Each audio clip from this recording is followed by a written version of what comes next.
Magandang araw, kaibigan. Sa video na ito, isa na namang mahalagang usapin ang ating tatalakayin. Ano ba ang pinagkaiba ng panalangin sa lumang tipan at sa bagong tipan? Bakit tila mas masidhi o emosyonal ang panalangin sa lumang tipan? Ano ba ang ibig sabihin nito sa ating mga Kristiyano ngayon?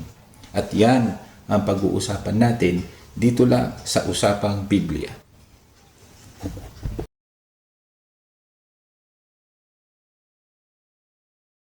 Sa lumang tipan, ang panalangin ay madalas masidhi. Makikita natin ito kina Hana. Lumuha siya sa gitna ng kapaitan ng kanyang loob. 1 Samuel chapter 1 verse 10. David, gabi-gabi akong umiiyak. Pinabasa ko ang aking kama ng luha. Awit chapter 6 verse 6. Daniel, nag-ayuno, nagsuot ng sako at nag-aboy ng abo habang nanalangin. Daniel chapter 9 verse 3. Bakit ganito ang kanilang panalangin? Dahil hindi pa lubusang ipinahayag ang tagapamagitan. Wala pa si Jesus bilang ating dakilang saserdote.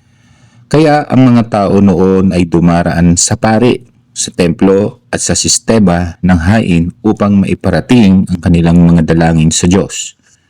Ang kanilang panalangin ay may halong pag-aalinlangan at pag-asa sa awa ng Diyos dahil wala pa silang katiyakan na diringgin sila.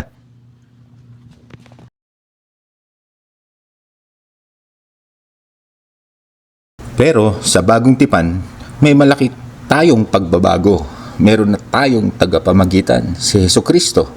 Sabi sa Hebrew chapter 4 verse 16, lumapit tayo ng may lakas ng loob sa trono ng biyaya upang tumanggap tayo ng awa. Sabi pa sa 1 chapter 16 verse 23 ni Jesus, ano man ang hingin ninyo sa Ama sa aking pangalan, ibibigay niya sa inyo. Dahil kay Kristo, hindi na natin kailangan makipaglaban para marinig sapagkat tinatanggap na tayo ng Ama sa pamamagitan niya. Ngayon, ang ating panalangin ay hindi na para makamit ang pabor ng Diyos, kundi bilang mga anak na may tiwala sa pagmamahal ng ating Ama.